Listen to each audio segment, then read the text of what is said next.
Peter Slattery is an international best-selling author, speaker, and spiritual advisor. He's best known as an extraterrestrial contact experiencer, and his experiences began at an early age and continue today with hundreds of witnesses to the events and many photographs and videos. You're listening to Exopolitics Today with Dr. Michael Salla, your source for the uncensored truth regarding the human, extraterrestrial, global, and political agenda. Click the like button and subscribe to this channel. And now, here's Dr. Michael Salla. Well, welcome, Peter, to Exopolitics Today. No, thank you, Michael. It's good to be doing this. Yeah. So I just mentioned a little bit about your background. Is there anything that you want to add to that, just so you can introduce yourself to my audience? Yeah, so lifelong experiencer. Through that, it led to different modalities on human potentiality through meditation and yoga and remote viewing and many other things. So through that process, it's led to me creating a centre here, Jaya Sanctuary, on a few acres here in Australia. I'm about halfway between Melbourne and Sydney. And a few months a year, probably about 6 months, it's broken up into two sections. I'm doing CE5 sky watches and different self-mastery workshops. So, it's been quite a journey just to put that into a thumbnail sketch, I guess. Yeah. So I guess it really began for you at a very early age. I mean, you were having experiences or telepathic communication. So can you tell us what happened? I mean, at I think age 7. Yeah, it's really a blend. There was a couple of things before that where some of the beings that I later got acquainted with in life had actually appeared at a younger age, but it's very clear experiences, but very vague of what exactly took place in terms of seeing the beings and they were physical and what have you. So I was getting a lot of knowingness of events and things to unfold, whether they were personal or bigger things when I was a child. And I'll tell my mother and father about this. And there was a time when mum took me to the doctor about this, and the doctor was like, well, as long as it's nothing bad, don't worry about it. So around that time, going between 8 and 12, and it's because we moved into a certain home, my parents were separated and mum remarried, and so did my father. I would have experiences waking up to, well, as weird as this is going to sound to start off with, what appeared to be the singer of Nirvana, Kurt Cobain, in my room, which scared the living crap out of me. And after a few experiences, I would start to see this entity start to vibrate, and in between each flicker, I would see what you'd commonly call a grey alien. But this wasn't grey, this was white. It had skin texture, and they do have, but I'll have to elaborate on this a bit down the track because this is sort of a projection that they can manifest in 3D reality. But its skin texture was like cigarette ash and black arm and eyes, but not as big or slanted as what you would normally see with other various types of grey entities. And so that occurred for about from 8 to 12, about a 4-year period. And then I had my first UFO sighting when I was 12, and then a plethora of paranormal high strangeness activity up until I was about 27, and it hasn't stopped since then, and I'm 40 now. And this is pretty much a daily interaction basis, whether it's through telepathy, physical contact, or we could say transdimensional out-of-body experiences. Of a being you called the Guardian. And so it does look like a grey, but you say it's not a grey. So you say now you mentioned the skin was white, or like a kind of ash grey, cigarette ash grey. Yeah, it's more ashy. So that was taken, probably like 4 years ago now. And I've got video and other stuff as well. So I've got thousands of photos and videos. So it's a bit rough on some dates. I was in a cabin now. John Vivanco, who I actually believe you had on your show recently, John actually visited this place and had some experiences as well. But something was on the roof. And I know the difference between a possum and what have you. And I went out, and like I do, whether I see what I call apparition forms of intelligences. Yes, I've had physical contact, but sometimes these little buggers will do just stuff that I still don't understand. But they're actually white light beings in their true nature, that when they come into 3D reality, they can take on a physical form, but their purpose is multifaceted in terms of they're at portal sites, synthetic portal sites they'll oversee, even with stargates, unknown to a lot of people that will be operating them, even with your military. Natural stargates, the sun, the stars, which are portals as well. And then there's jobs for other ones that they are sort of monitors and looking upon people. And it gets pretty crazy with what I could say about them, which I'll sort of leave at the moment. I know that some of this can sound bat crazy to some people already, and I don't want to sound more than what I already do. But yeah. That was taken with my iPhone on a 3-second exposure shot, which brings out the darkness. That's been slightly altered to bring it out a bit more. And yeah, that was taken in my cabinet in Port Punker at the time. It was actually during the COVID period, and I was actually in that caravan for 2.5 years. And it was only me and the park owners there at the time, which backed onto a pine forest. It was sort of like an upper class, you could say, trailer park, but it's a caravan with an annex that you can't move. They're stationary. So it's like a holiday park that I've been doing that for since I was a kid, that our family on one side would go to Port Punker, Bright area at the bottom of Mount Buffalo every Easter, every Christmas, every sort of school holiday. So I ended up getting a cabin there myself in recent years, which I've got rid of now since getting the sanctuary. And yeah, something was outside walking on the roof, which is common with them. They play a lot of tricks and pranks. And I took, I think it was probably 3, 4, 5 photos. And after about 10, 15 minutes going back inside, I thought I'd check it because I didn't see anything at the time. And this is what was on one of the photos. Being or beings that you've been seeing since you were like 8 years old is. Yes, but there's variations of them in terms of, because I didn't understand until later that they are actually light beings, that come to my knowledge later on that they can do whatever they want. But normally I'll see them anywhere from 3.5 foot, up to 5 foot, up to 7 foot. It's those free ranges that I've seen them manifest as. I see. Okay. Now, of course, a lot of people have had experiences with grey aliens, typically abduction-like experiences. With your experiences with these light beings, or that kind of particular being, the guardian, was there anything like that? Did you have any kind of experience like that, or are we talking completely separate beings, entities? Totally separate beings, totally separate entities. I have, through abductions where I have been taken to military bases, seen other types of greys.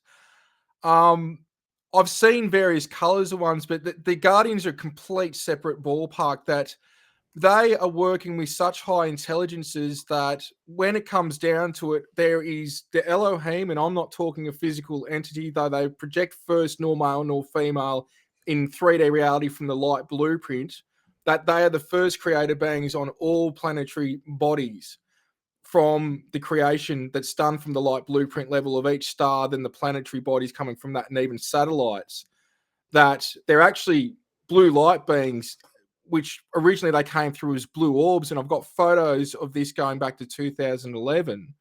And then I was later approached from them going from a blue orb form where lightning would appear in my house, and I would see these 7 foot tall blue light beings that revealed to me that they're the Elohim. But later on, those experiences started to take me to meetings and places in what I'd call like a crystal cave, and then the ERC, which is the Elohim Representative Council, where people like myself from a certain amount of worlds would go and gather and retrieve intel and report intel, to where even them beings at this stage now, if they're not appearing as an orb, they're appearing as columns of light.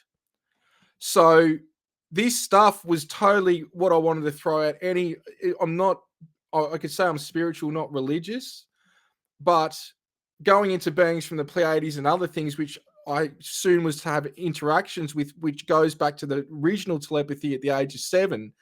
These experiences took me from yes, there's physical contact, but trans-dimensional intelligences that it's pretty far out stuff to try and even condense this, because unless people understand the story, even as I was telling you beforehand, my new book Ascending, UFOs, ETs, Angels and God, it took me a decade to get that information and compress it from my off-world experiences, being taken to Mars, and then to realms that, to me, extraterrestrial life and us being human is like the bottom 5% of what you can experience within this universe through what they've actually pulled me through to higher realms of consciousness, to where you get to what I call the geometric light realms, which is like fractal kaleidoscope like living realms, to where angelic and celestial intelligences operate and reside within that before you break through into source. And then they showed me the other universes and other God conscious states. So this is where it's a lot I'm going into, and I'll sort of back off of it because there is a lot that we can cover, and I know that you could probably unpack a lot of what I've just said as well. Yeah, definitely. So I just wanted to kind of back up to the blue orb, because you did send us an image of a blue orb, and I imagine that, well, you said that there was a 7-foot light being that was projected from this orb. So there's the photo, and this. So can you explain what happened? What is this orb, and how did that? What role it played in this projection of a 7-foot light being?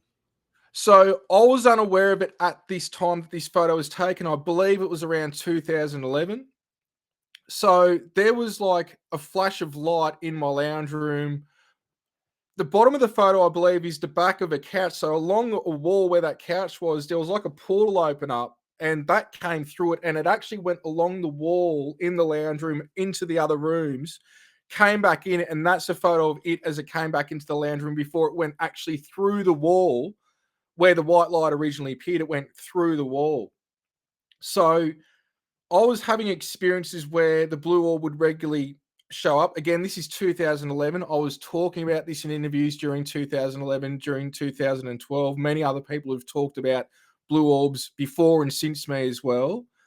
And I'm not saying that what I'm experiencing is what other people are experiencing, but in my case, later I had a physical being appear after there was like lightning in my room. And what's extremely weird with the Elohim, and again, they'll come in variations of colors to do with the chakras.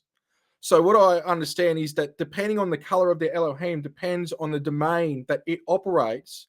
There are also negative ones that are the ones that fell from a light blueprint construct of those densities and realms that stayed in physical form, that are creators of the AI, and also what I deem the lower light. So the blue ones project a white light. That doesn't add up physics-wise, if people understand what I'm saying. A blue light should have a blue light aura to it. This is a white light. When I'm interfacing with them, your face is wet from tears. Like, it's not even that you're crying. Happy wouldn't even be a word for it, because it's absolutely like ecstasy when you're experiencing this. And there are thoughts, feelings, and visions that we could say are the part of what I call the communication of thought transfer, sensation of feeling, and visions of what they're relaying to you. But that first experience, there was none of that. I was more taken aback and in awe. But at a later time, maybe a few months or a year later, all of this is actually documented times, and sometimes times, but the actual dates of these events in the earlier books. But I was approached by two of them, and it was explained that they're the Elohim. So, yeah, they're the ones that will go from an orb into these beings. And as we could say, advanced through self-mastery, discipline, getting somewhat used to the experience more and more, being pulled to these realms, whether physically or non-physically, or on board the crafts or even other 3D planets, it seems that even now, a lot of these beings are starting to show more and more of their true nature. And I think that for me, it was using references that I wouldn't freak out of, even though in some cases I 100% did freak out, because you're trying to understand what you're seeing and experiencing. So are these blue orbs there, are they like probes that are used by these advanced ETs to kind of monitor what's happening, or are they a life form that can like expand? Because I've heard people describe the orbs can expand from like very small, like what we see in the photo, to something quite large. Yeah, so I've seen them from golf ball, tennis size, baseball basketball going up to the size of a two-story house. So the convoluted thing here is that is a great question, but the answer to that has many shades of grey. Because some are probes and what have you from other forms of intelligences that will have consciousness-assisted technology that they can get light and get it to do a certain thing, such as probing and monitoring. But then what I experienced years ago as the introductory phase was that at a certain level of consciousness, you can break your physical body down, or you can actually start to tap into what I describe and is well known throughout culture as the Merkaba within Jewish mysticism. It's two opposing tetrahedrons. Now, from that will get to a certain state to where it can actually break down to rainbow light, which is the rainbow light body, you could now say, from the Tibetan culture. And from that, you sort of go into a place of nothingness, that through thought and consciousness, you can reappear anywhere that you want. But before that was explained to me, what I'm explaining to you now, and why I'm saying this is it can appear as an orb because it's spinning and swirling so quick that what you're getting is a ball effect. But a lot of the crafts and things that I'm feeling that people have seen here, sometimes they're not sources, though I've got footage and photos of the sources and witnesses to that. Some of this is actually beings that are actually within the Merkaba and it's spinning, and they completely disappear, and that's the function. But there's also a function of, we could say, breaking down to the photon, which the Merkaba, we know in recent material I actually saw with David Wilcock showing a scientist, I think in Poland, that was the first person to take a photo of a photon. When you invert that, that's a Merkaba. Perfect. It looks like the Knights Templar's cross. When it's inverted, it turns into the Merkaba. So information was relayed to me that there is one way to do it through the photon. There's another way that at a certain level of consciousness, you can do it through the electron, which apparently there's some universities that are actually starting to teleport not just the photon, but in it, physical inanimate objects that has got to do with the electron, that apparently some people have told me that they've read my material going back a decade that alluded to this. So I think in the projects, all this is already known. It's not an issue, maybe in mainstream science, but this is where the nuts and bolts component, yes, there are physical nuts and bolts, and we could say physical biological beings, but this is the stuff that I think human potentiality that I'm focusing on now is us rising to the occasion, as James Gilliland would say, that you're friends with, and seeing our full potential as beings that we've got potential far beyond what the need of technology. We don't need technology, but it's a stepping stone, and there needs to be a balance with it. Well, the Merkaba is very interesting. I know, and you mentioned that. I remember reading and studying the Flower of Life books by Drunvalo Melchizedek in the early 2000s, and he talked about this Merkaba body that we have, and how we can kind of like use our creative visualization or our mind to be able to kind of like develop and activate it. So with advanced ETs, I mean, beings of higher consciousness, I mean, are we just talking about beings whose mind they're able to focus it so that they can create this or initiate this Merkaba body so that they can travel through space-time?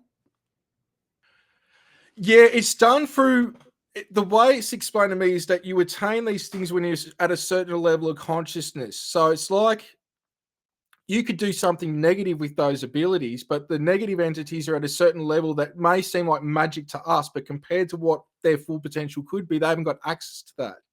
So depending on your level depends on what you've got access to. So there is we could say the astral, the non-physical, or in the mind's eye, Merkaba.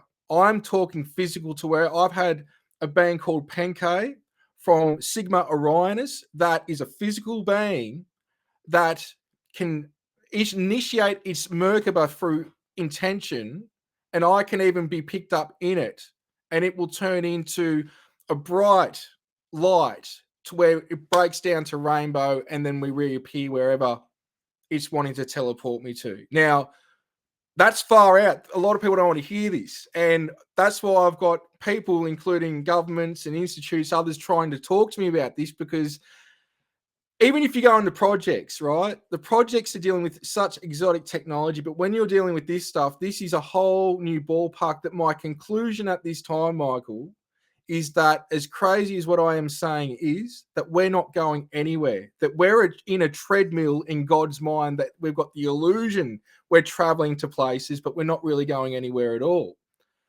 We're just experiencing this as one consciousness interfacing with itself. But the other aspect of this is even if it's physical intelligences, or we could say more humanoid beings, whether they're from the Pleiades or Orion or Arcturus or Sirius, there's a whole plethora, and I've got witnesses to this and evidence of this in photos and videos. And I've spoken to Native American elders about this, as well as Aboriginal here in Australia. A lot of people that are having experiences are not going anywhere. They can land the craft on you like an apparition, like a ghost. Now, a lot of people hearing this, if they're an experiencer, they might have heard something like a whoomp, whoomp, whoomp, and a high Tibetan singing bowl noise simultaneously, and they're just in bed. Now, in some cases, that can be the propulsion or the vibration of the craft that's overlapping the person that's in bed.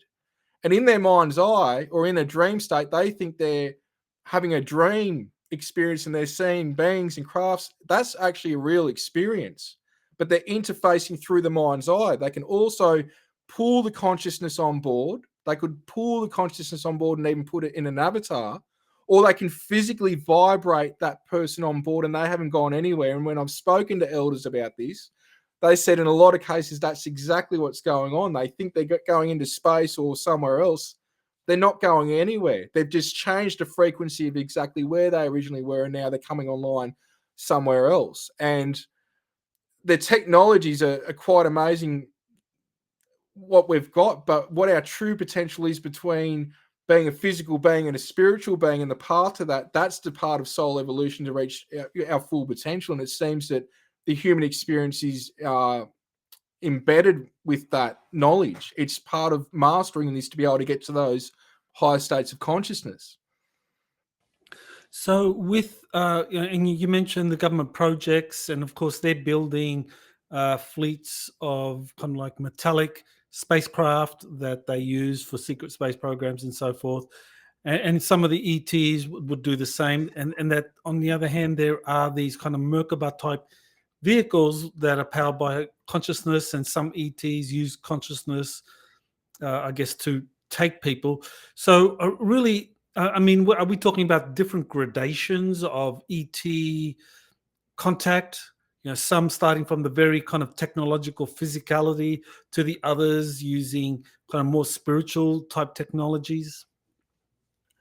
Definitely. It seems, see, this is what was confusing for me at the start, because I thought it's all physical, or then it's all spiritual, and then I'm like, no, this is such a blend. Even up to having experiences where John actually saw this craft with me here in Australia, and I was explaining what was happening at times, and I've actually got a handful of witnesses to this craft on different occasions, that it's part of the United Galactic Council is the way that it was put to me. And there's also the United Galactic Security Council. Now, this is separate from what I was told from the space projects that most people know of. And this is the first time I've ever talking about it. And I alluded to it about a week or two ago in a transmission that I relayed.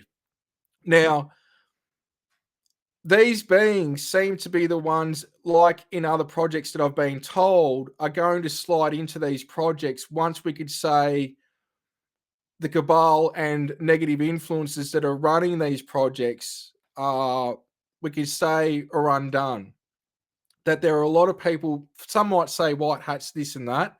These crafts are actually, one of them is almost like a mini triangle with the front cut off, but they go to these huge cigar-looking crafts that are actually black with red stripes on the side, which, funny enough, almost look like the A-Team van, right? Now, while I'm saying this, even with the ERC, the Elohim Representative Council, and the experiences I've had with them, there seems to be a lot of physical humanoid beings from many places within this galaxy, and we could go into other stuff, but it's just, let's deal with our neck of the woods first, we've got a situation where there are many worlds at a similar level of consciousness as us that are going into a stage of being galactic citizens on a public level for their own worlds.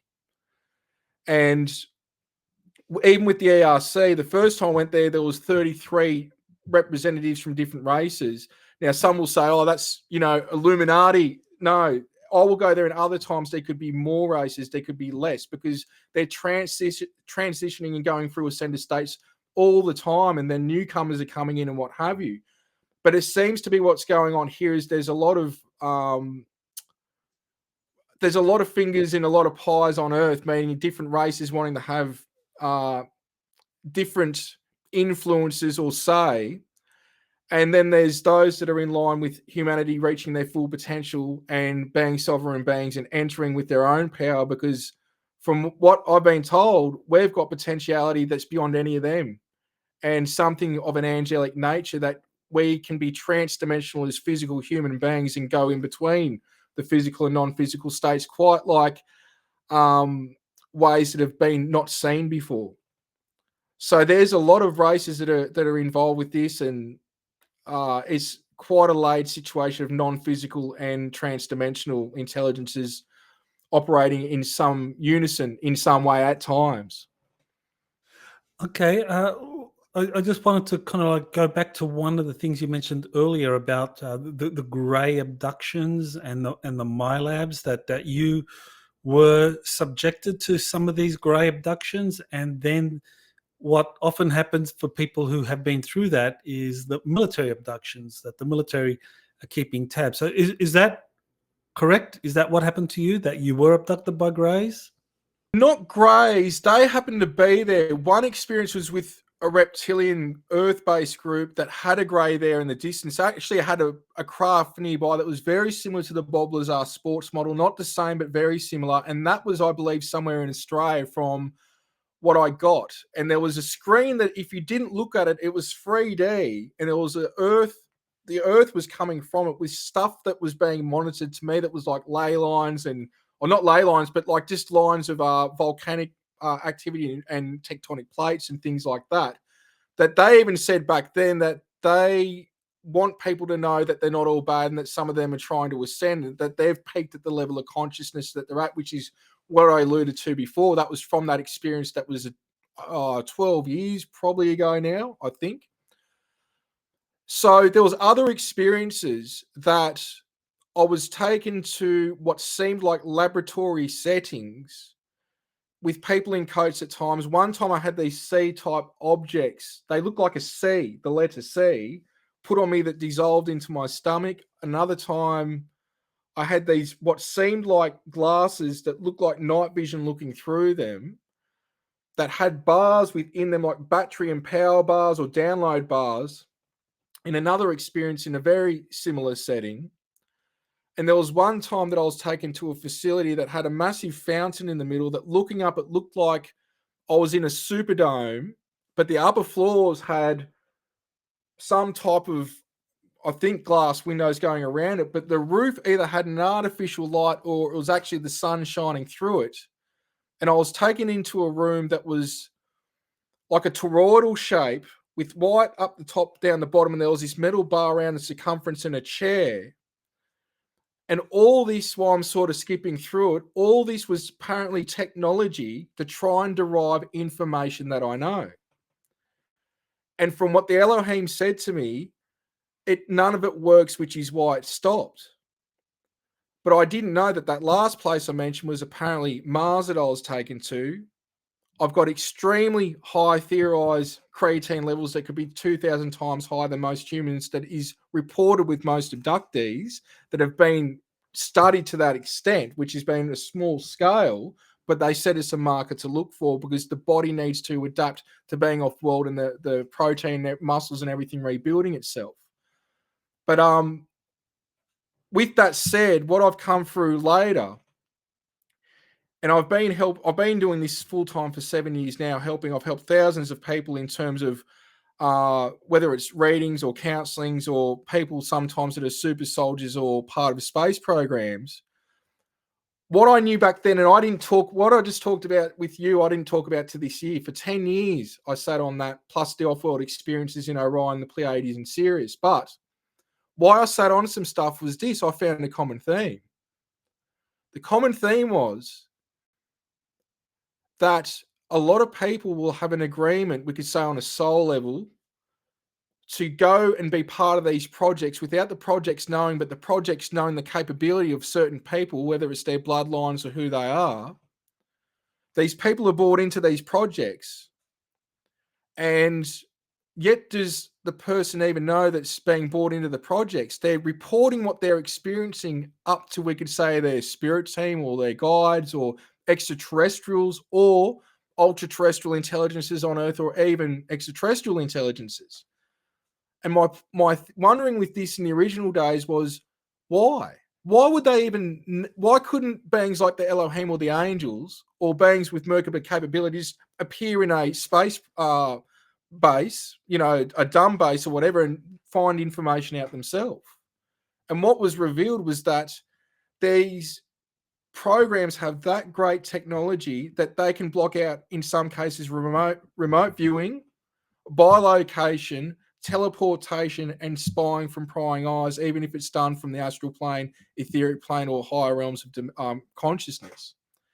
And so it started to make sense for me, and I started to find this with a lot of people, that they were actually like double spies, that they were going into these projects and reporting back, and yet they were doing some dreadful things.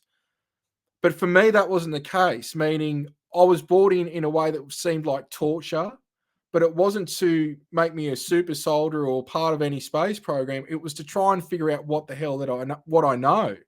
They just wanted data. And as you can see in my film, Ascension, the UFO and Paranormal Connection, which came out last year, there's Multidimensional, which is now free on YouTube, but this one is on Amazon and iTunes. You can see the amount of black helicopters I've filmed over me around the world, even circling me here at the Sanctuary, which there's a base near Albury, but from my insiders, they've all said that those helicopters had to have flown from either Puckapunyal or the Wagga base, which is a few hours, just to come here and do what they've done, because there is nowhere anywhere near me that these things are stationed. Yet anywhere I've lived for the last 15 years or 14 years pretty much, these helicopters are rocking up, which I think was intimidation in the early days, but from what I've been reported now, they're just trying to monitor, if anything, with their gadgets and what they've got. So it's the military connection, I'd say, it's beyond military, that the governments don't know per se what's going on so much, which is why I've got people coming to me from governments. And this is the type of stuff that I think people are wanting to know, but I don't think they're at a level of consciousness to integrate it, because I've got to live it to understand it. And I'm still trying to understand it. Being taken to Mars and some other planets or solar systems outside of ours. So again, we're talking about part of your consciousness being taken out and or put into an avatar body, or was These it were your physical body? These were physical, and the experience. This experience it was quick to me. It seemed like possibly 15 minutes Earth time, give or take, to where I was in my office one day and an Elohim came in and it went into a column of light, went back into an orb, and I was basically through thought transfer asked to approach. And it's just turned into a massive light that it engulfed me, and I appeared in a place that the sky it was revealed to me later that this place is called Adiga Haya of Zion. Now, the sky was like a purplish pink. It was rainforesty. There was flowers there that was so vibrant, but they were so big that they were like massive tulips, like huge, like size of basketball. And I followed the Elohim in front of me, but I was also approached by beings that turn into rainbow light, which later came the Rainbow Body Connection, because this is what I was interfacing with, was a rainbow tribe from Orion. And I was led into a stone circle that started to have a dome of geometry and script that looks between Sanskrit and Hebrew. And from my understanding, it was some type of download experience, pardon me, that I actually physically had to go there for. And from that, I was then teleported in the same method to a place that was described as Liga, which is paying homage to the Lyrians and beings from Vega. Funny enough, while sitting on this information, over the years, I come across people that have seen similar beings that I have there, which were, they were blue cat beings that were described as the protectors, with Elohim thrown intelligences which were white columns of light, different from the normal blue Elohim that I interface with. And there was an obelisk that I was taken to. Now, this looked very much like Earth. It was just pine trees, blue sky. It was elevated somewhat. And there was a ripple effect of energy come out from this obelisk that, to me, it was some type of transmission type experience. Again, it was like a pulse, a ripple effect that you could even see it in the air, this energy. And from that, I was taken to a place in Sirius. And the way I got this later was, it's Alea Zaya of Sirius B, which was another place that was rainforesty, a lot like Earth, but there was a golden pyramid and other. It was almost like being in Egypt in a rainforest. But I was taken into this small pyramid, and when I went in there, I traversed with intelligences that were other thrones of light intelligences that had script on their face. They were on fire, but they were light beings as well. I can't describe it. I've never seen anything like that in other experiences. And then what happened was I was pulled to a higher state of consciousness from that, to where I was in a place where I was in 3 locations, trans-dimensional meeting places at the same time in the Pleiades, Orion, and Sirius in a higher dimension, that when you're in one place, you're actually in those 3 places at the same time.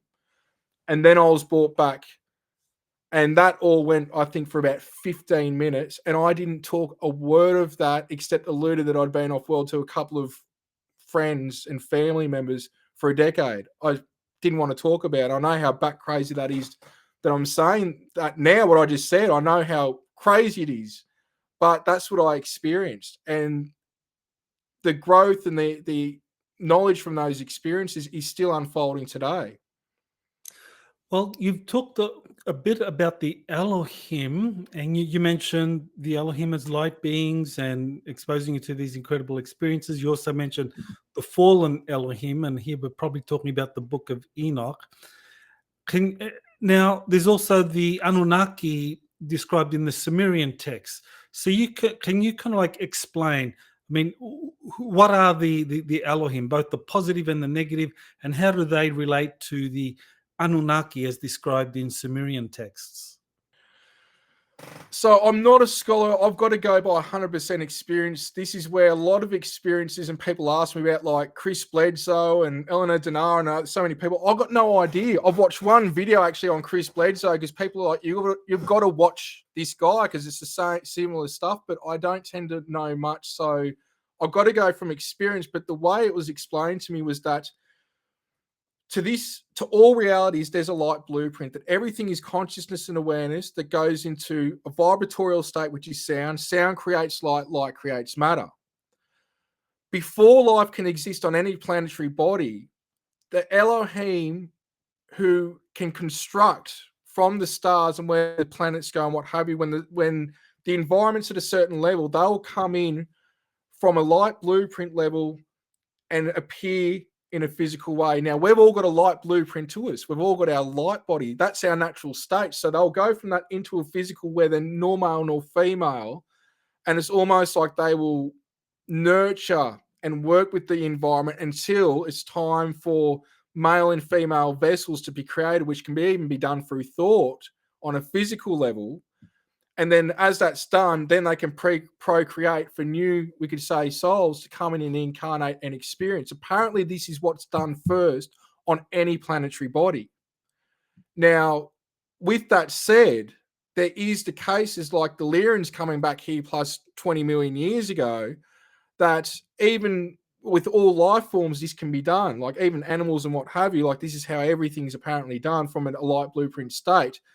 But in some cases, we've had the Lyrians coming here And with the Lyrians coming here, they tinker things. So it's like the Elohim first create the life, but what you've also got is other evolved life who were its creation that have evolved and now tinker with new creations. I hope I'm explaining this all right, because it's very convoluted. Now, with that said, there's Elohim beings that like to be able to traverse from a non-physical state to a physical state.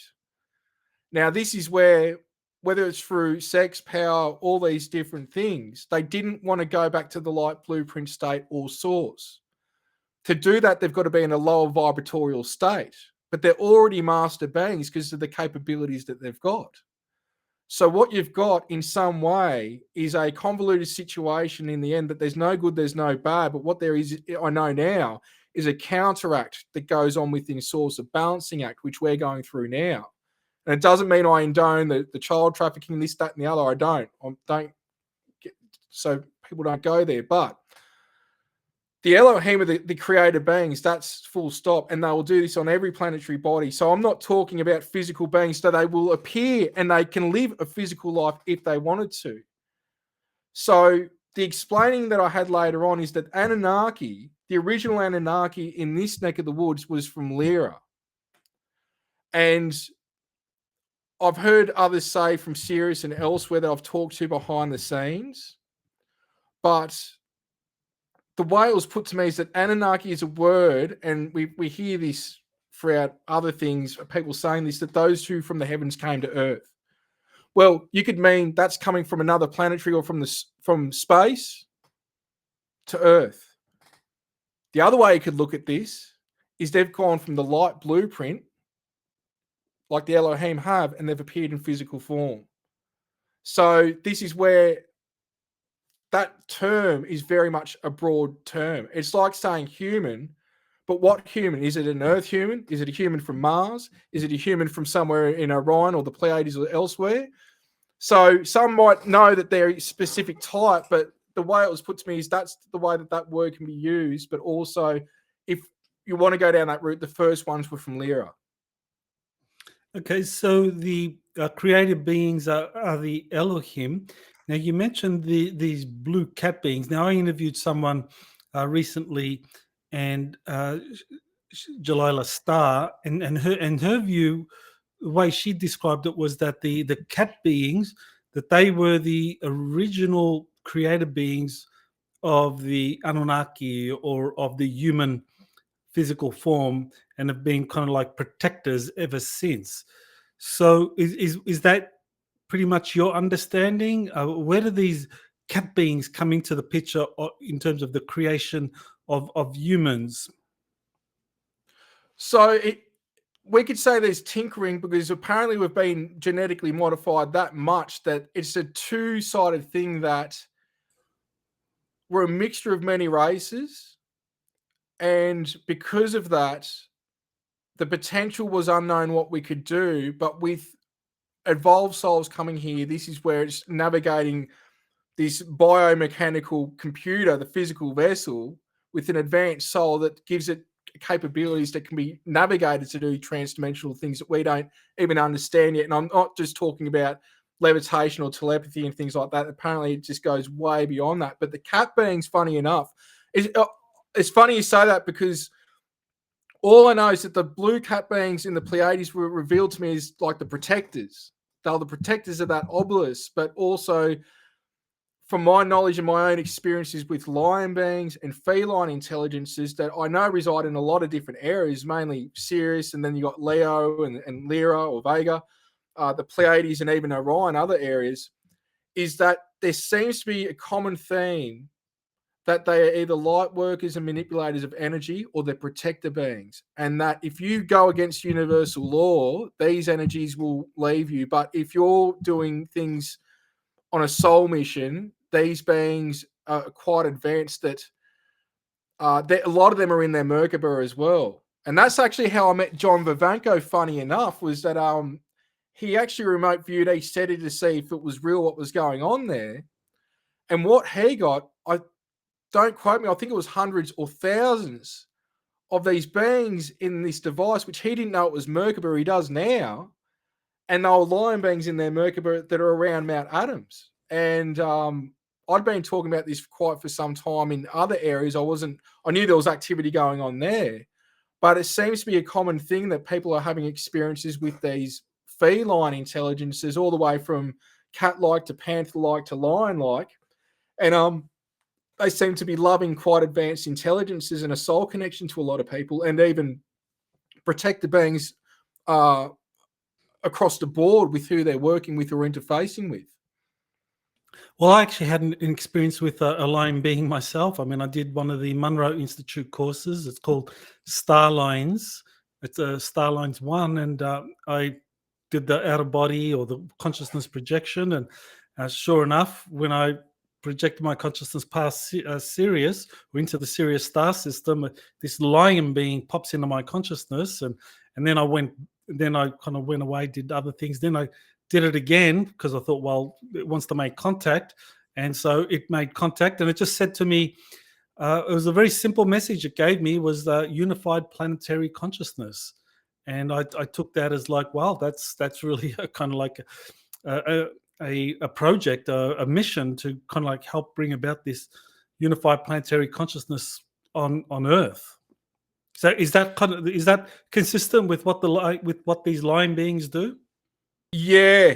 It seems to be a common thing across the board when people are interfacing with them, that is one of the things coming up. Like, even with my experience with one of the original experiences I had, which is, I haven't talked about this before, I don't think either. This is crazy. So I think it was 2014 or 15. I filmed a craft above my place on the outskirts of Melbourne when I was living in Melbourne at the time.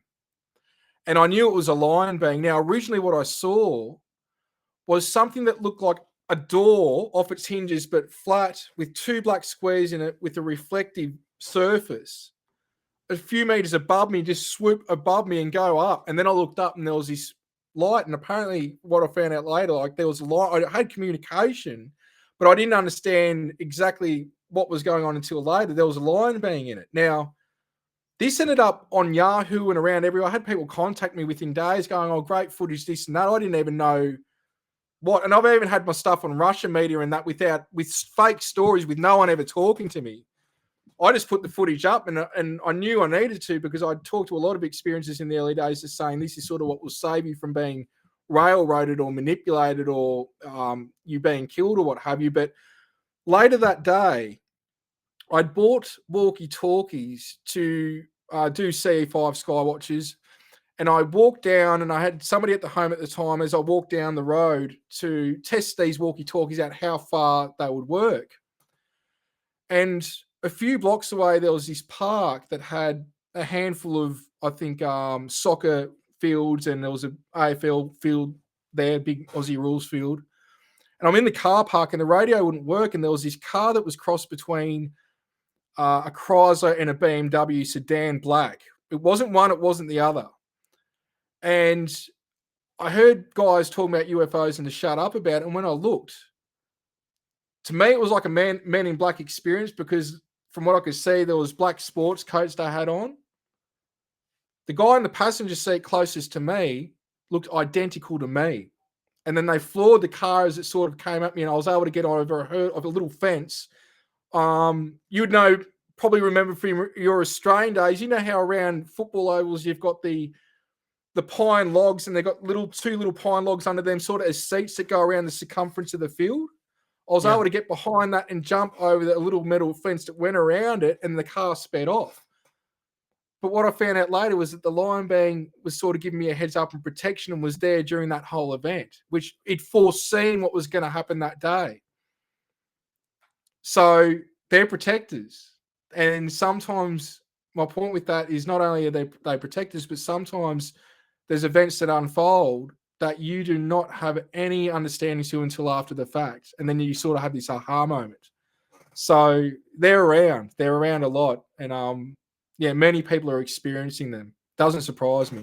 Mm-hmm. Well, that takes us to the kind of negative ETs. And of course, the reptilians are often described as being close to the apex of that kind of negative or service to self type extraterrestrials. So, what do you know of them, and what do you know of them actually being still active and, on the Earth today?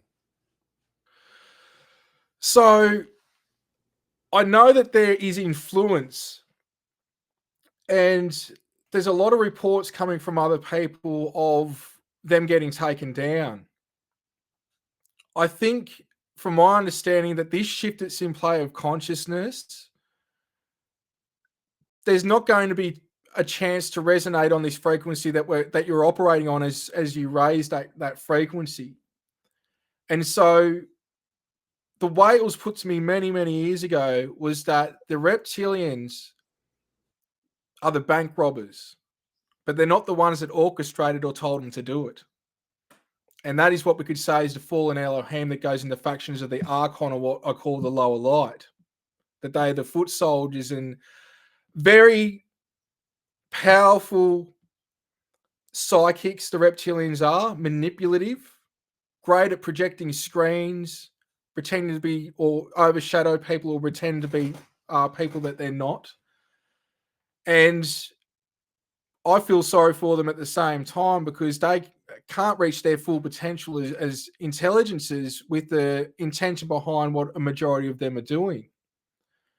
And so the contacts these days, I will get a little bit of intel here and there on this sort of stuff.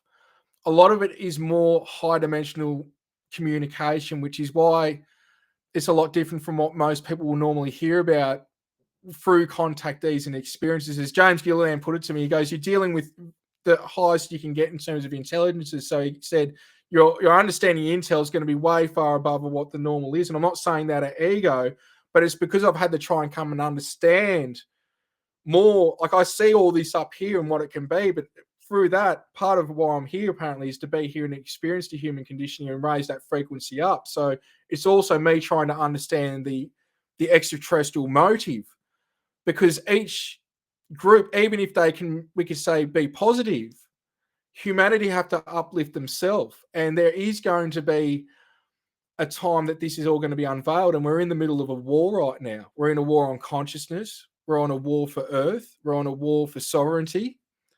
And there are bases and what have you that have these intelligences occupying them. But there's a lot more, it seems to be, from what I've been told in recent times, that there's a lot more other races that have come in and are stationed on Earth, whether it's under the sea or in mountains or in domes, or by their own bases that they've they've either had here for a long time, or they've been allowed to have certain areas cordoned off that that's their zone. There seems to be a lot more here than reptilians, and I think the balancing out act now is, for a while there was a majority of reptilian influences, especially with space programs or what have you. But the level playing field is playing out to where it's not like they're holding so much weight anymore, because there's a lot of beings that are backing us up that are also working with us, that now it's almost like there's a lot of different gangs here now, and that one gang that used to be overpowering everyone doesn't have the weight it used to have. Okay, well, that's a good way of describing it. Kind of like almost like different gangs vying for power, or corporations vying for influence, and you'll have corporate takeovers, and so the what was once a kind of like reptilian controlled planet is now being taken over by these different positive groups that are making contact. Well, that's what the United Galactic Council was partly doing, and why they were so stealth for a long time, apparently, because they've got ins. You could say it's the reverse of the Illuminati. You've got the Illuminati that had people going back to Adam Weishaupt and all these different groups, right, back in the late 1700s, and they had infiltrated. Well, that's what they had done to try and be able to divert the powers that be to giving everyone a balancing act in this part of the cosmos.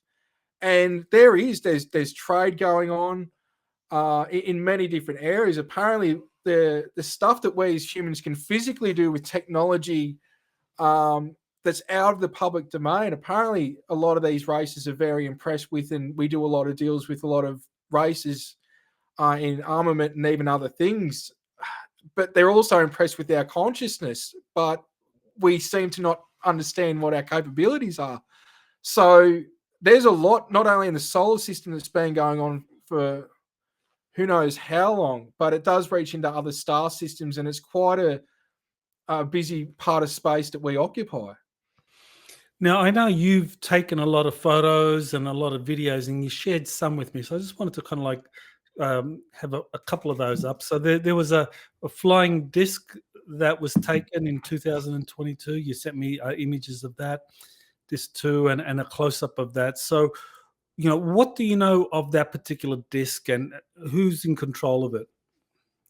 It's very similar to Pleiadian and Orion crafts, but this particular one here, I had 2 days around the same time that I had missing time, and each of those photos were taken 2 days apart near the same place on the pine forest that goes at the bottom of Mount Buffalo near Paul in Victoria.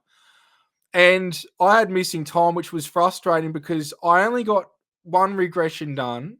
So all my stuff is from remembrance, except that regression with Mary Rodwell, which we had a craft appear above us, a friend and I, about a decade beforehand, at the other side of Paul Punker, at the other side of Mount Buffalo, near Paul Punker. Now, it's weird that this all happened at the same place, that the missing time experiences have happened in that area. And I don't know whose craft that is, except when I got John Vivanco and his team to remote view it, which they'll do. And again, I had 4 regressions. One of them was for a purpose, which was that missing time original experience. And then the other 3 more, we could say, to see what we could get, but there was nothing else we could get information-wise, because as you can see on one of the documentaries, the Elohim and the other beings start speaking through me and they take over the body, and there was no use doing it, especially after they started turning lights and cameras on and off, which we got evidence of as well. We weren't getting information. So this was another missing time experience. And John said, I was not meant to get those photos, and I wasn't even meant to know that I was taken. And his story, with up to 40 remote viewers on myself, was that there's nothing quite like me. There's a handful of people like me that have been genetically altered for genetic engineering and seeding for other races. But the flip side of that was that I had to experience very bad and very good human conditioning experiences. And that through that, the part of the mandate was for me to always stay connected to source, whether I'm in bad circumstances or good circumstances, as well as the genetic thing. So because of that, which many years ago I'd talked to James Gilliland about this because it was very confusing. I thought I was going insane. I got brain scans. How could one person be interfacing with so many different intelligences? I could tell you 50 races and have to stop because I don't even know where to go from there. And as James said to me, that's normal. You're in multidimensional mind. That's normal, because we're not educated or experiencing this. For those people, that isn't normal. The other part that I didn't understand, that I think is the case with most experiences, is that they're psychic and they don't even know that they're psychic. And I don't really like that term. I prefer spiritual intuitive, but it's something where I had seen dead bodies. Not dead bodies, dead people that are actually past spirits. But then I'd start to see other types of things many years ago as well, and I didn't understand it because I wasn't educated or told about it, and it was much woo-woo. So I think all of us have these capabilities, but some people are tapped in more, which is very good that you go down that path asking these physical and non-physical experiences, because most of my stuff had been physical. Now it's about a blend of 50-50.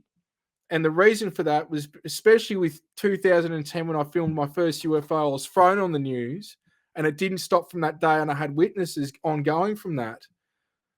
My confusion with all this was I wasn't taking on board dream experiences or psychic experiences, even though I started studying and practicing remote viewing.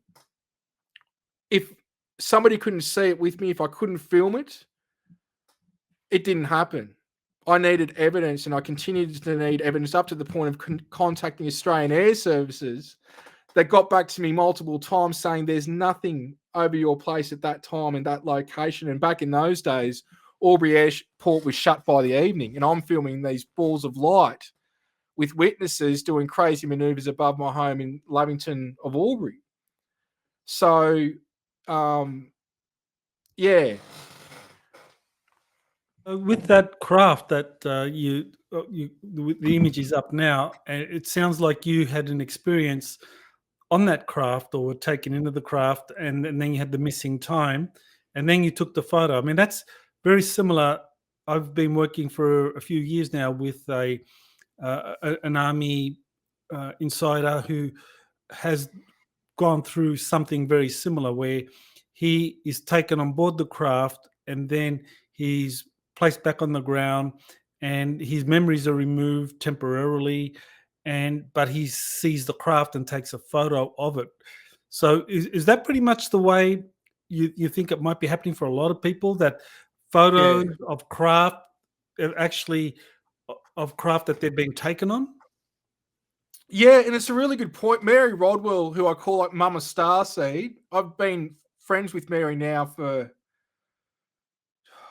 probably 12 or more years.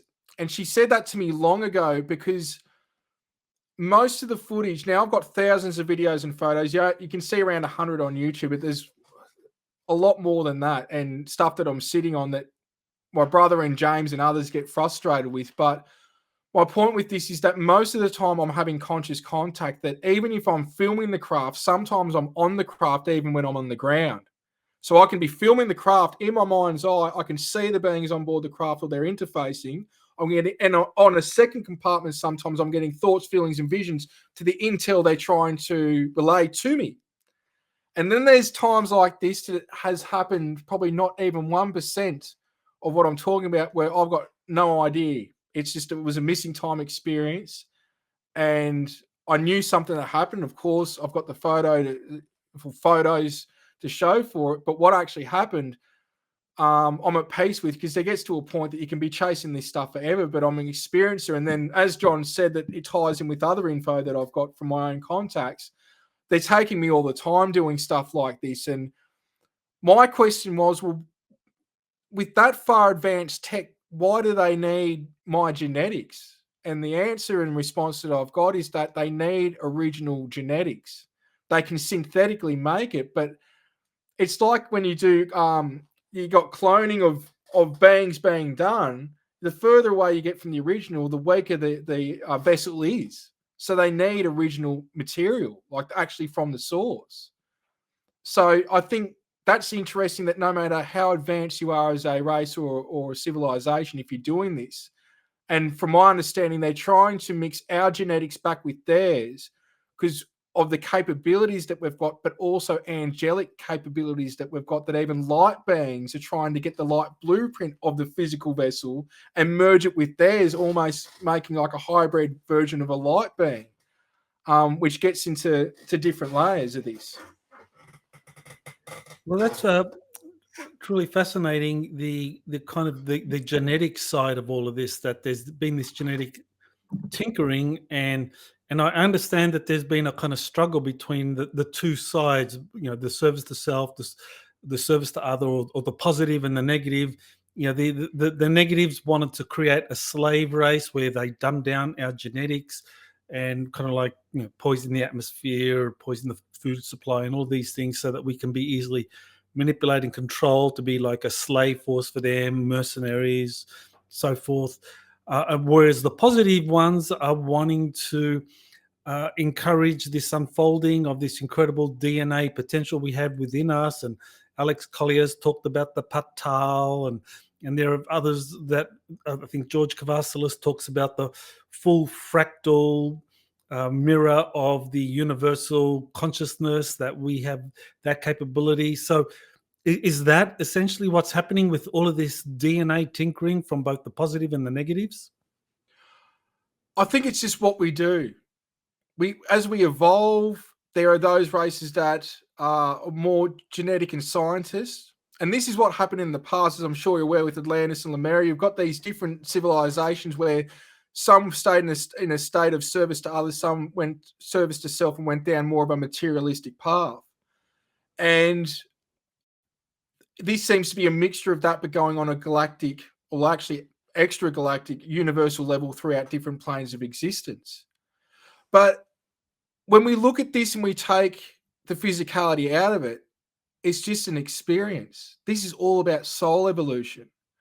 And when you put or you perceive limitations incarnating into an experience, which even reincarnation is illusionary, why is that? Well, we hear about our lives are happening at the same time. Everything is. So this is where from the present we can tap into past, present, and future.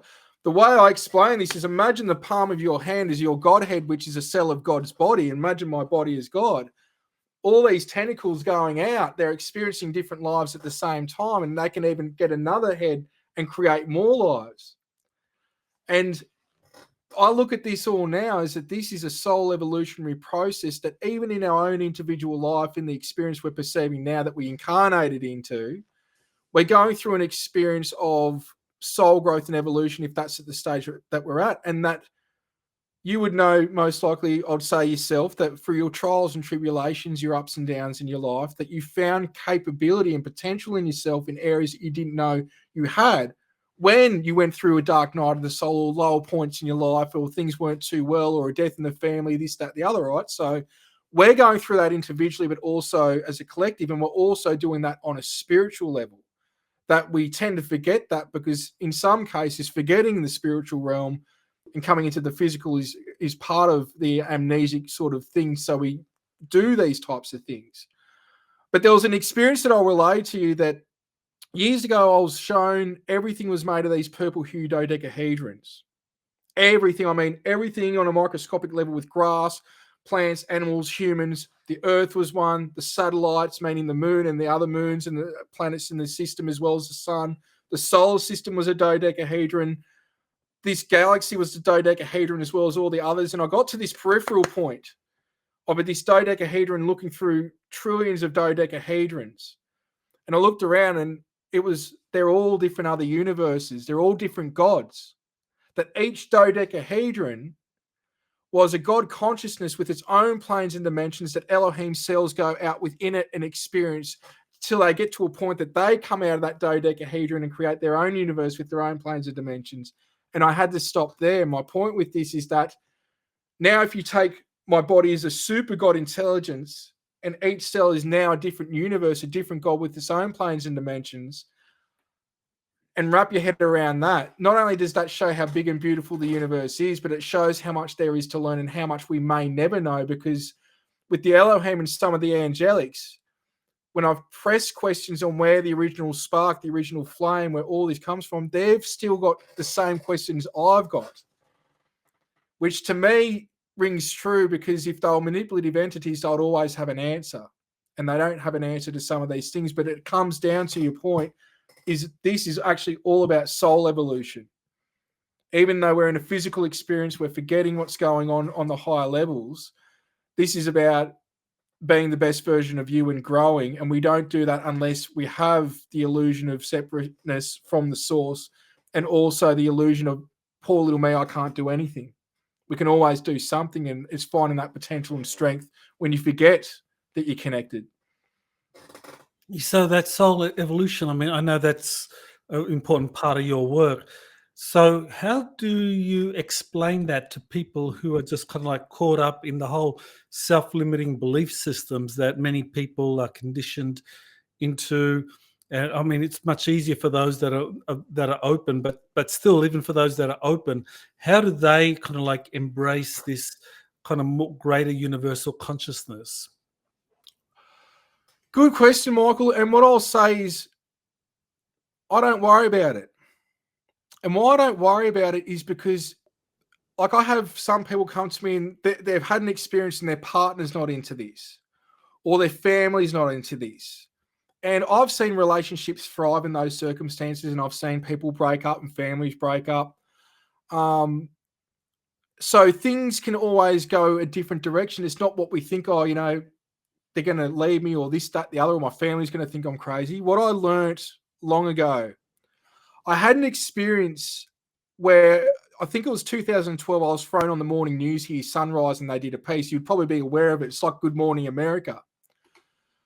And at that time after that, I thought it was the worst thing I ever did. I flew back to Albury, and my first thought was, by all rights, everybody should think I'm friggin' insane. Unless they're open-minded or experience what I've experienced, by all meaning, I should be insane.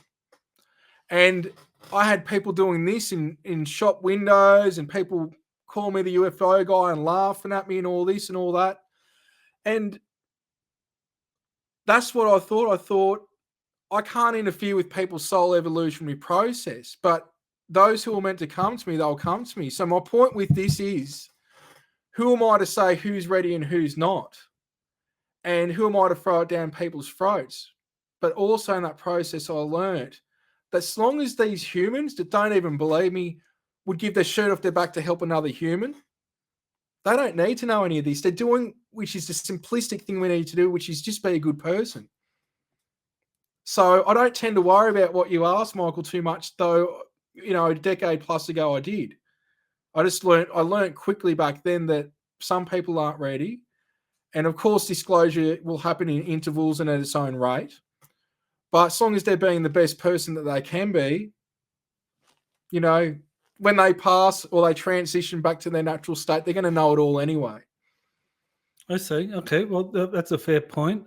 So as long as people are decent and empathizing and considerate towards others, then they're learning the important lessons they came here to learn. And well, that takes us to your book Ascending. I mean, that just recently came out. So this tells us that there is a process that we are going through individually and collectively. So where are we at as a species in terms of this kind of ascending process?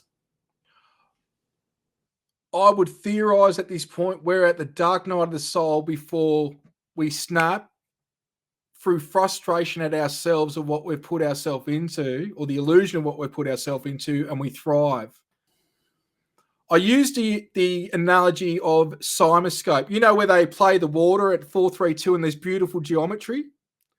Now, in between that going to the next phase, which is 528, or don't quote me there, whatever the next frequency is, you've got distortion before you hit harmony again. We are in the chaotic point right now before we hit harmony at a higher state. Now, ascension is not for everyone this time around, though. From what I understand, everyone will be elevated. That those that aren't aware will be aware. Some will stay, some will go.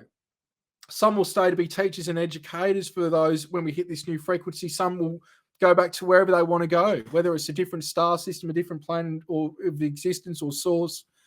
But between that frequency, everything has to come up. And so we're going through an individual purging, and we're going through a huge collective purging right now. And it is something that I'm not sure if disclosure is going to matter to a point that we think it does. And why I'm saying that is it is, and we've heard Dolores Cannon, and I had the same thing said to me through the beings in a different way, that people are just going to know instantaneously. They're going to know what's real, what's not, and what we're pushing for so much won't mean so much. And it's not to belittle what you've been doing for a couple of decades or myself, but that's going to be the resource, almost like going into a library and receiving information, even though there's going to be a knowingness. There's the way shows that those that are at the lower levels of that knowingness, they're going to have all this information they can go to, which is why it's been a bit of a concern with the new term UAP.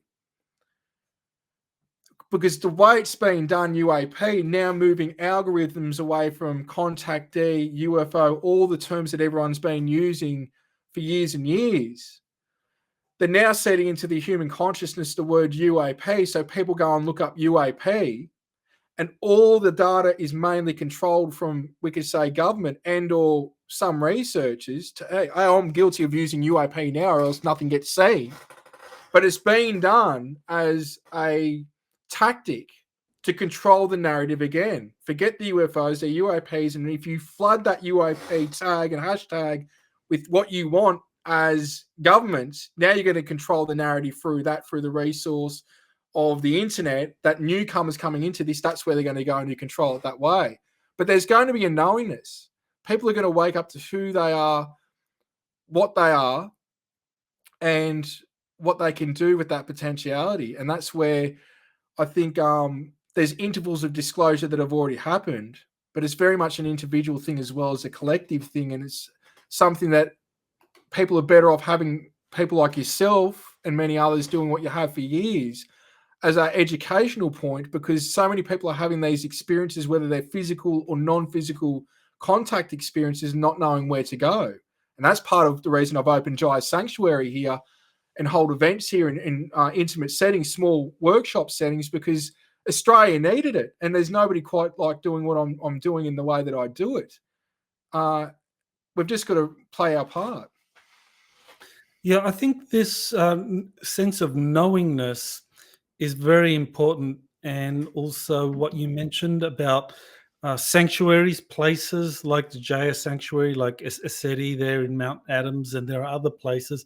I just came back from an event, like there were like 1,400 people involved in this event, and the consciousness that's generated enables you to be able to do things that normally you can't do on yourself. And I had experiences, and what I would boil it down to is that it's like this knowingness is suddenly strengthened, and it's like you carry that with you when you come back to your normal day-to-day life. And I'm very lucky to be kind of like living in a beautiful surrounding. I mean, you can see behind me, that's the view from my lanai here, or porch. And this knowingness, I think that is what is growing, and I can see it in myself. And what you were saying is that this is something that's developing, so that gives me a lot of like optimism for the future, because I agree. I think more and more people, not that they are on an intellectual journey reading all the books, but as you said, they're just gonna one day, bang, they're just gonna know it. They're gonna know who are the truth tellers, who are the liars, and that's it. Definitely. And I think discernment is key with that as well. And in a lot of cases, we don't know. But that's where I say to people, rarely are you going to use the rubbish bin. You've got the bin that, yeah, this is real. You've got the bin that this isn't. And then you've got a billion bins in between that we just don't know. And there could be something to it. And unless we've sort of got the heart or the knownness coming through us, I say to people, don't throw it out completely, because even through my own experiences and through contact information, which I got books and books of that written of the contact information, so many times I thought I was being lied to or taken on a ride, that only to 3 days, to 3 weeks, to 3 years later go, no, they were telling the truth. I just wasn't at the level of consciousness to understand what was being relayed to me. And so I think there's a lot of stuff that we even second guess on ourselves because we're not at a certain level, but we actually got it first go, like remote viewing. When people start that, they sort of not sure what's going on. Then they look at the target and they go, damn, I was really close, like 70%, 90%, not 100, but right up there accurate. But it's that no mind, which is God's mind of trusting. And like I say to people, you've got to exercise, which I teach people techniques now with this. And with the Skywatchers, which I've been holding CE5 group events now going back probably 12 years. And I was even to the point that you can see some of the videos, I would have a couple of hundred people in the middle of Melbourne, broad daylight crafts above us. And it was the energy as a group like you're describing that can happen.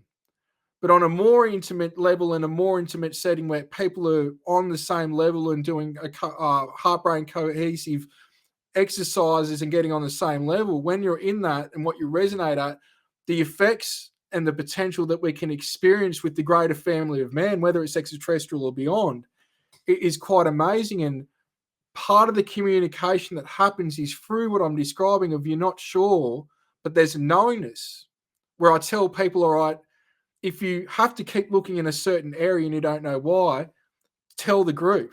And then there might be another 2 or 3 people that go, yeah, I've got to keep looking there as well. And all of a sudden, where they've got to keep looking, a craft or an orb or a being will materialize. That's the form of communication. They're operating on a higher level of consciousness, to where the way I explain it is, imagine God, source, creator, and the universe is the wireless internet. The software would be the soul, and the physical vessel is the computer that you're experiencing it in. We've got to know the mechanics of this computer, but yet do we know the software is actually beyond any of it. There's part of source. It's all connected within that, but it's learning our own mechanics, which is why now I do a lot of stuff with remote viewing and psychic protocols and telekinesis and different practices, because that lies with human potentiality. But if we're not practicing these things, how can we use these things and utilize these things?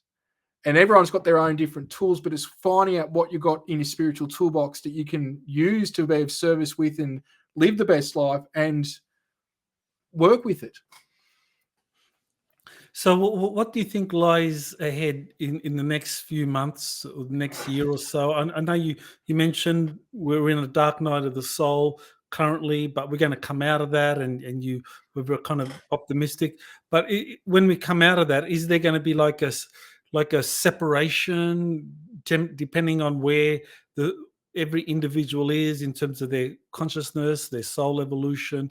You know, as you mentioned, some leaving, going off with their star seed families, others staying on Earth, others maybe going to another planet to kind of repeat the 3D experience. Is that something you see happening in the next few months, next couple of years? I feel it's already been happening for quite some time, as weird as that might sound. I think the new Earth has all been in existence for quite some time, and people are unaware of it, and they're merging with different realities to where what they thought they knew, now they're living within that, and people are sort of splitting off and going different directions. I think the multidimensional and conscious aspect of this is so far that most of us, even in this community, or people that are practitioners and energy healers, I think it's even beyond what all of us can understand to the full extent that we've got a knowingness with it.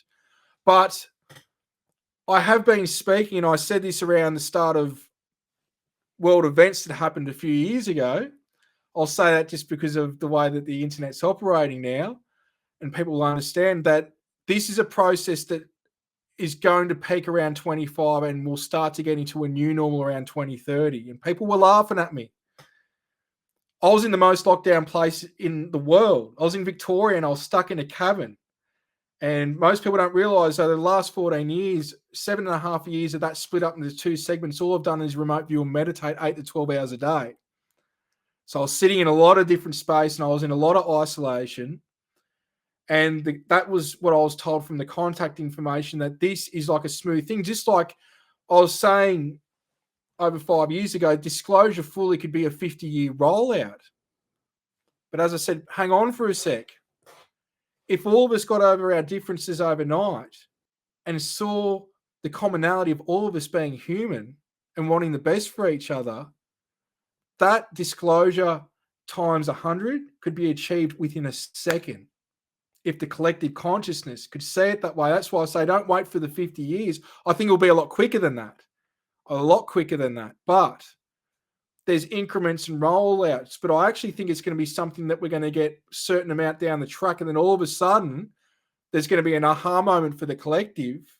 And I think it might go from like 50 to 100 like that and come into physical manifestation. But I don't think anyone's got the full picture, Michael. Like the amount that I know and I've experienced, it shows how little I know, as the old saying goes, when you are taken aback by these experiences and you keep growing. So we don't know what we don't know, and we do know what we do. And all I think is that as long as we're living our best life, that's each individual doing that is contributing to this being fast-tracked. But we've got to take on board, I think, what everyone's saying that's in this community. That doesn't mean you've got to believe it, and it doesn't mean you don't want to be discerning. But I think we've all got a piece of that jigsaw puzzle, and I think it's actually been orchestrated that way for us to see our own signs and aha moments as we're going down this path to a fruitful future. So what do you have that's coming up? Any special events, retreats? And where do people go to find out about that and to get in touch with you? I've got an online event coming this Sunday in America time that people can check out on the social media sites from the middle of September to late November. I've got 9 events, some self-mastery CE5 workshops, sky watches, all that happening at Jaya Sanctuary. So they can go to jayasanctuary.com, Jaya or Jaya Sanctuary. A lot of people say Jaya here, so there's that.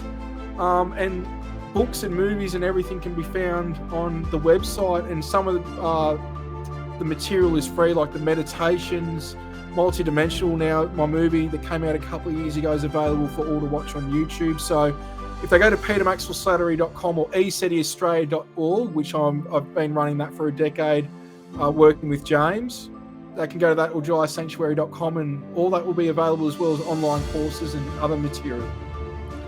Well, thank you, Peter, for sharing your incredible experiences and your insights from decades of contact and all of the evidence you've gathered. It's truly fascinating, and I hope to one day be able to visit you there in Jaya Sanctuary in you're welcome. Victoria. Okay. No, thank you very much, and blessings for what you're doing, and thank you for taking the time to do this. You have been listening to Exopolitics Today with Dr. Michael Salla. Please remember to like, share, and subscribe to this channel. Join or start a conversation in the comments. Take the time to explore the vast library of best-selling books, webinars, and podcasts by Dr. Salla. Visit exopoliticstoday.com.